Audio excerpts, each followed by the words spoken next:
guys, today I just wanted to do a little walk around of two absolute jaw-dropping cars from Ferrari. First is this Ferrari Monza SP1. It was an invitation-only car from Ferrari. It's exclusive, a one of 499 of these built worldwide. They come with the option of the single-seater, which is the SP1, or the two-seater, which is designated the SP2. We don't know how many of each were built. Ferrari doesn't tell us, but this car is built on the 812 Superfast platform, so it has the front engine V12 naturally aspirated engine. It's right around 800 horsepower. It has a 7-speed dual clutch transmission like the Superfast. Also, just like my M4, I'm sure. This car is not street legal in the US because there's no glass windshield, so you don't see them very often. You do see them in Europe and Asia on the streets though, because they are legal there. So in the US, it's really a track-only car. It has a carbon fiber body, and it is the first of the Ferrari Icona series. The Icona series is their modern-day interpretations of classic Ferraris of the past. So if you look at a 750 Monza from back in the day, this looks just like that car, but a modern take on it.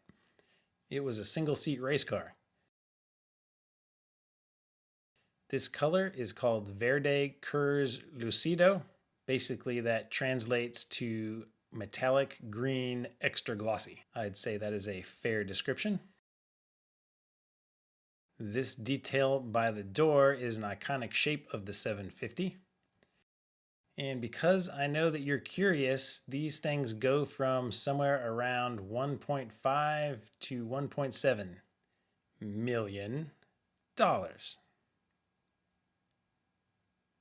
Next up is the SF90 Spider. This is the first open-top hybrid car that Ferrari has mass-produced. La Ferrari Aperta was an open-top as well, but it was a select car. So this is the first hybrid available to anyone in Ferrari's customer base.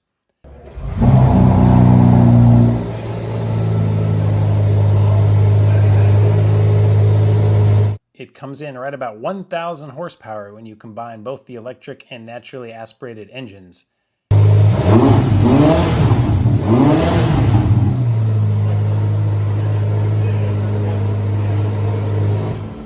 It's basically the engine that's in the F8 Tributo and the F8 Spider, the same V8 twin turbocharged platform with about the same horsepower. There is an electric motor on each front wheel and a third electric motor in the gearbox area, which drives both rear wheels from that one electric motor. So it ends up being technically a four-wheel drive with the motor on each wheel. It's all electronically controlled based on how much usage you're getting.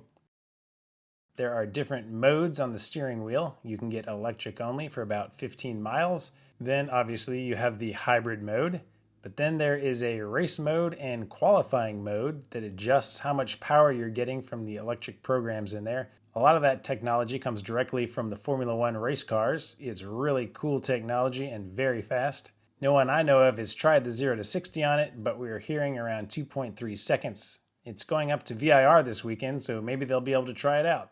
The SF90 Spider is placed within the range of the most expensive mid-engine sports cars you can get within Ferrari. In case you're wondering, it's around $800,000, so pretty practical considering it's half the price of the last Ferrari we just looked at. The F8 Tributo and Spider are priced just below this one. Ferrari still only makes 10,000-ish cars a year. It's just spread out through multiple product lines now, as opposed to just two, a sports car and a front engine car. Now there's multiple. So I hope you guys have been drooling over these cars as much as I have, maybe one day.